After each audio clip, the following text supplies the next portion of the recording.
യോഹന്നാൻ എഴുതിയ സുവിശേഷം അധ്യായം 13. പെസഹ പെരുന്നാളിന് മുമ്പേ താൻ ഈ ലോകം വിട്ട് പിതാവിൻ്റെ അടുക്കൽ പോകുവാനുള്ള നാഴിക വന്നു എന്ന് യേശു അറിഞ്ഞിട്ട് ലോകത്തിൽ തനിക്കുള്ളവരെ സ്നേഹിച്ചതുപോലെ അവസാനത്തോളം അവരെ സ്നേഹിച്ചു.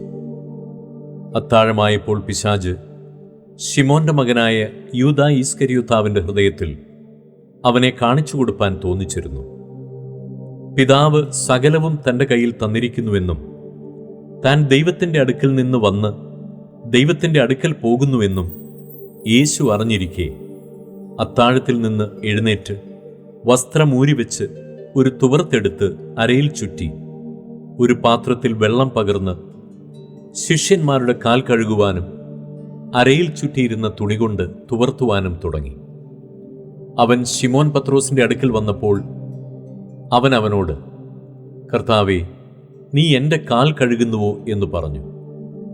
യേശു അവനോട്, ഞാൻ ചെയ്യുന്നത് നീ ഇപ്പോൾ അറിയുന്നില്ല, പിന്നെ അറിയും എന്ന് ഉത്തരം പറഞ്ഞു.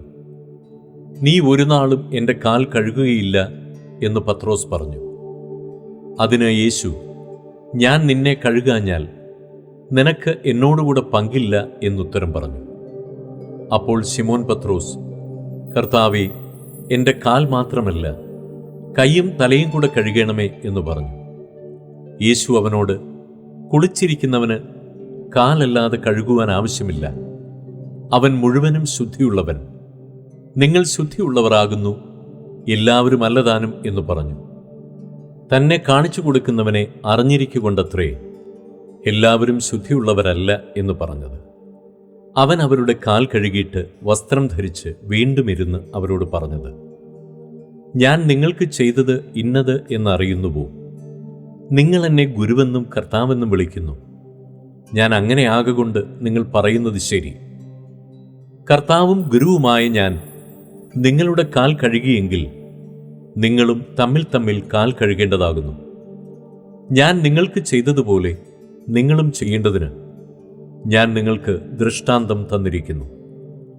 ആമേൻ, ആമേൻ, ഞാൻ നിങ്ങളോട് പറയുന്നു, ദാസൻ യജമാനനേക്കാൾ വലിയവനല്ല, ദൂതൻ തന്നെ അയച്ചവനേക്കാൾ വലിയവനുമല്ല.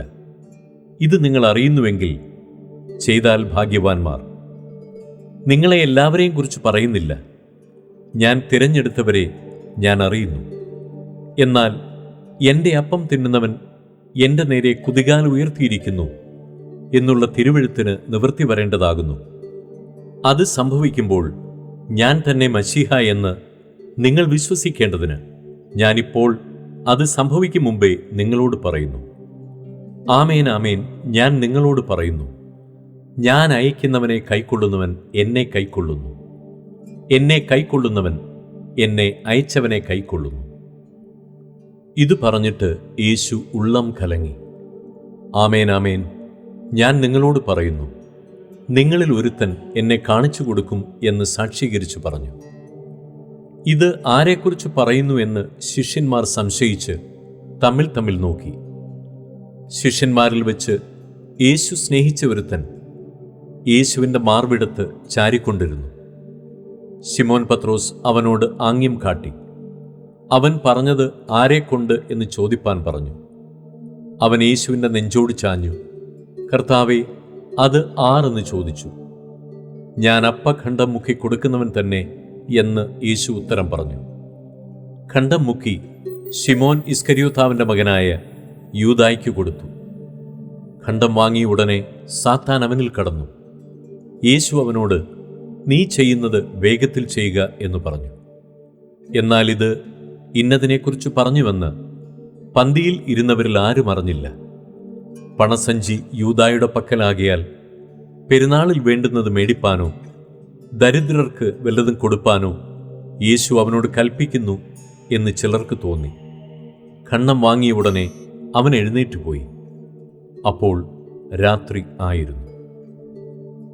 അവൻ പോയ ശേഷം യേശു പറഞ്ഞത്, ഇപ്പോൾ മനുഷ്യപുത്രൻ മഹത്വപ്പെട്ടിരിക്കുന്നു, ദൈവവും അവനിൽ മഹത്വപ്പെട്ടിരിക്കുന്നു. ദൈവം അവനിൽ മഹത്വപ്പെട്ടിരിക്കുന്നുവെങ്കിൽ ദൈവം അവനെ തന്നിൽ തന്നെ മഹത്വപ്പെടുത്തും. ക്ഷണത്തിൽ അവനെ മഹത്വപ്പെടുത്തും. കുഞ്ഞുങ്ങളെ, ഞാൻ ഇനി കുറഞ്ഞോന്ന് മാത്രം നിങ്ങളോട് കൂടെയിരിക്കും. നിങ്ങൾ എന്നെ അന്വേഷിക്കും. ഞാൻ പോകുന്ന ഇടത്ത് നിങ്ങൾക്ക് വരുവാൻ കഴിയുകയില്ല എന്ന് ഞാൻ യഹൂദന്മാരോട് പറഞ്ഞതുപോലെ ഇന്ന് നിങ്ങളോടും പറയുന്നു. നിങ്ങൾ തമ്മിൽ തമ്മിൽ സ്നേഹിക്കണമെന്ന് പുതിയൊരു കൽപ്പന ഞാൻ നിങ്ങൾക്ക് തരുന്നു. ഞാൻ നിങ്ങളെ സ്നേഹിച്ചതുപോലെ നിങ്ങളും തമ്മിൽ തമ്മിൽ സ്നേഹിക്കണം എന്ന് തന്നെ. നിങ്ങൾക്ക് തമ്മിൽ തമ്മിൽ സ്നേഹമുണ്ടെങ്കിൽ നിങ്ങൾ എൻ്റെ ശിഷ്യന്മാർ എന്ന് എല്ലാവരും അറിയും. ശിമോൻ പത്രോസ് അവനോട്, കർത്താവേ, നീ എവിടെ പോകുന്നു എന്ന് ചോദിച്ചതിന്, ഞാൻ പോകുന്ന ഇടത്തേക്ക് നിനക്ക് ഇപ്പോൾ എന്നെ അനുഗമിപ്പാൻ കഴിയുകയില്ല. പിന്നത്തേതിൽ നീ എന്നെ അനുഗമിക്കുമെന്ന് യേശു അവനോട് ഉത്തരം പറഞ്ഞു. പത്രോസ് അവനോട്, കർത്താവേ, ഇപ്പോൾ എനിക്ക് നിന്നെ അനുഗമിപ്പാൻ കഴിയാത്തത് എന്ത്? ഞാൻ എൻ്റെ ജീവനെ നിനക്ക് വേണ്ടി വെച്ചുകളയും എന്ന് പറഞ്ഞു. അതിന് യേശു, നിന്റെ ജീവനെ എനിക്ക് വേണ്ടി വെച്ചുകളയുമോ? ആമേൻ, ആമേൻ, ഞാൻ നിന്നോട് പറയുന്നു, നീ 3 പ്രാവശ്യം എന്നെ തള്ളിപ്പറയുവോളം കോഴി കൂകുകയില്ല എന്ന് ഉത്തരം പറഞ്ഞു.